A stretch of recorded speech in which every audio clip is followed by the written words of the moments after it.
अस्सलामुअलैकुम दोस्तों, मेरा नाम वसीम अब्बास है और मेरे चैनल का नाम है basics of statistics and economics. और स्टैटिस्टिक्स और इकनॉमिक्स के बेसिक सीखने के लिए मेरे चैनल को सब्सक्राइब करें। अच्छा देखें, आज की जो वीडियो हम जैसे कि हम प्रोबेबिलिटी में अभी प्रोबेबिलिटी वाला चैप्टर अभी हम कर रहे हैं, ठीक है। तो आज का हमारा टॉपिक जो है, जो अक्सर पूछा भी जाता है, ठीक है, पब्लिक सर्विस कमीशन और इन चीज़ों में भी कम्पिटिटिव एग्ज़ाम्स में पूछा जाता है कि what is the difference between permutation and combination.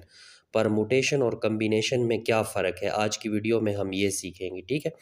तो सबसे पहले हम बात करते हैं परमुटेशन की, ठीक है।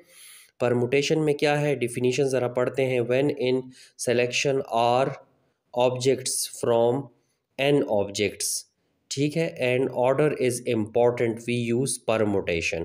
जब हमने एन टोटल ऑब्जेक्ट कितने हैं, एन, और उनमें से हमने आर ऑब्जेक्ट सेलेक्ट करने हैं, ठीक है। कोई भी एन ऑब्जेक्ट्स हैं, ठीक है, उनमें से हमने आर ऑब्जेक्ट सेलेक्ट करने हैं, ठीक है। और ऑर्डर जो है वो ज़रूरी है, सिलेक्शन में ऑर्डर ज़रूरी है। तो फिर हम क्या करेंगे, परमुटेशन को यूज़ करेंगे, ठीक है। जब भी हम सिलेक्शन करें, यानी एन ऑब्जेक्ट्स हैं वो ज़्यादा हैं, ठीक है, यानी 10 है, 15 है, जितने भी ऑब्जेक्ट हैं टोटल, और उनमें से 2 हमने सेलेक्ट करने या 3 सेलेक्ट करने हैं, ठीक है। जैसे एक क्लास है हमारे पास, स्टूडेंट की एक क्लास है जिसमें हमारे पास टोटल 20 स्टूडेंट्स हैं। उन 20 स्टूडेंट्स में हमने 2 स्टूडेंट सेलेक्ट करने हैं, लेकिन उनकी सिलेक्शन में ऑर्डर जो है वो ज़रूरी है, अरेंजमेंट ज़रूरी है, ऑर्डर अरेंजमेंट, ठीक है। तो फिर हम क्या करेंगे, परमुटेशन यूज़ करेंगे। और दूसरी डिफिनीशन है, और order arrangement of the r object from n objects, ठीक है। ऑर्डर अरेंजमेंट हो आर ऑब्जेक्ट्स, हमने आर वो हैं जो सेलेक्ट करने हैं, एन वो हैं जो टोटल है। तो जो एन टोटल ऑब्जेक्ट्स में हमने आर ऑब्जेक्ट सेलेक्ट करने और ऑर्डर ज़रूरी है, तो फिर हम परमुटेशन को यूज़ करेंगे, ठीक है। जैसे कि मैंने बताया कि हमारे पास किसी क्लास में 20 स्टूडेंट्स हैं और उनमें से हमने 2 स्टूडेंट को सेलेक्ट करना है और उनको हमने प्राइसेस देने हैं, स्कॉलरशिप का प्राइस या उनकी जो है स्कॉलरशिप का प्राइस हमने 2 स्टूडेंट्स को देना है। तो जो पहला स्टूडेंट हम सेलेक्ट करेंगे उसका फ़र्स्ट प्राइस क्या होगा, 5000 रुपीज़, और जो दूसरा स्टूडेंट सेलेक्ट होगा उसका 3000 रुपीज़। तो ठीक है, तो यहाँ पर सिलेक्शन में ऑर्डर जो है वो ज़रूरी है, यानी पहले सेलेक्टेड स्टूडेंट जो होगा वो क्या होगा, वो उसको 5000 इनाम मिलेगा, और दूसरा सेलेक्टेड स्टूडेंट जो होगा उसको कितना, 3000 इनाम मिलेगा, ठीक है। तो यहाँ पर एक ऑर्डर ज़रूरी है कि फ़र्स्ट सेलेक्टेड को हम 5000 ही देंगे और सेकंड सेलेक्टेड को हम 3000 देंगे। तो ये देखिए, इस तरह नहीं कर सकते हम कि पहले सेलेक्टेड को हम 3 दे दें और दूसरे को 5 नहीं।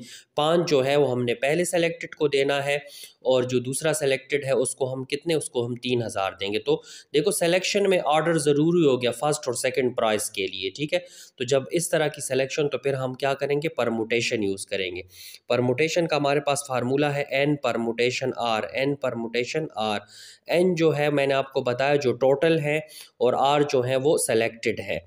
तो एन देखें, एन इसका फार्मूला इस तरह खुलेगा, n factorial divided by n minus r factorial. तो ये इसका फार्मूला है। क्वेश्चन देखते हैं, if we select 2 students from a total of 15 students, अगर हमने 2 स्टूडेंट सेलेक्ट करने हैं टोटल कितने, 15 स्टूडेंट में से, for the first price 5000 rupees and the second price 3000 rupees, ठीक है।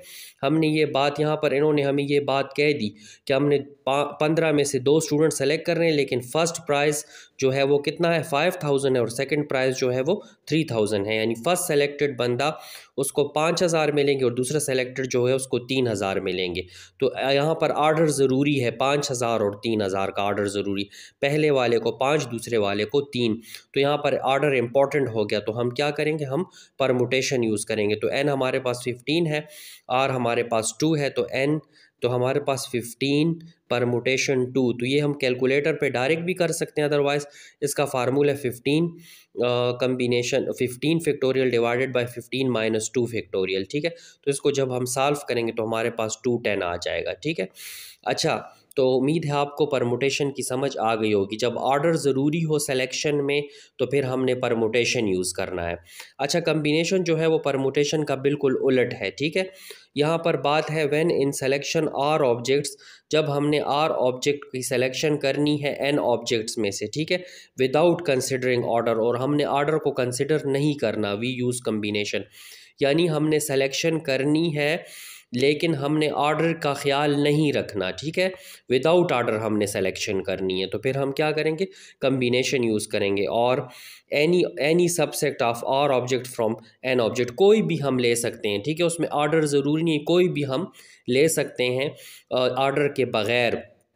तो फिर हम यहाँ पर क्या करेंगे, कम्बिनेशन यूज़ करेंगे, ठीक है। इसका फार्मूला है n combination r, n factorial divided by r factorial into n minus r factorial, ठीक है। जैसे यहाँ पर एक एग्जांपल है, if we select 3 persons from a total of 5 persons, हमने अगर 5 पर्सनस बैठे हुए किसी फैमिली में 5 पर्सन है, उसमें हमने 3 पर्सन सेलेक्ट करने और कोई आर्डर मार्डर नहीं है कि कोई भी सेलेक्ट हो गया, ठीक है, हमें कोई आर्डर भी गिवन नहीं है और आर्डर हमने कंसिडर करना भी नहीं है, ठीक है, आर्डर ज़रूरी नहीं है सिलेक्शन में, तो हम 5 में से कोई भी 3 बंदे सेलेक्ट कर सकते हैं, ठीक है, एनी सबसेट कोई भी 3 बंदे सेलेक्ट कर सकते हैं, तो हम कम्बिनेशन यूज़ करेंगे। देखो एन हमारे पास 5 है, आर हमारे पास 3 है, 5 कम्बिनेशन 3, तो 5 factorial divided bye 3 factorial 5 minus 3, इसको कैलकुलेटर पे भी कर सकते हैं, फार्मूला भी ओपन कर सकते हैं, तो इससे हमारे पास 10 आ जाएगा। तो 10 डिफरेंट वेज में हम 10 डिफरेंट वेज में हम जो है 3 बंदों की सिलेक्शन 5 बंदों में से कर सकते हैं, ठीक है। तो यहाँ पर हमारे पास ऑर्डर जो है वो ज़रूरी नहीं है, और यहाँ परमुटेशन में हमारे पास ऑर्डर जो है वो क्या होता है, ज़रूरी होता है। तो मेन डिफरेंस इन दोनों में है कि सिलेक्शन की प्रोसीजर में जब हमने ऑर्डर का ख्याल रखना हो तो फिर हम क्या करेंगे, परमुटेशन यूज़ करेंगे, और अगर हमने ऑर्डर का ख्याल नहीं रखना, विदाउट ऑर्डर हमने सेलेक्शन करनी है, तो फिर हम क्या करेंगे, कम्बिनेशन यूज़ करेंगे। ये ऑर्डर अरेंजमेंट है और ये ऑर्डर के बगैर अरेंजमेंट है, ठीक है। तो ये हमारे पास डिफरेंस है परमुटेशन और कम्बिनेशन है। उम्मीद है आपको समझ आ गई होगी। अगर कोई भी क्वेश्चन हो तो कमेंट सेक्शन में लाजमी पूछें और चैनल को सब्सक्राइब करना ना भूलें। अस्सलाम वालेकुम।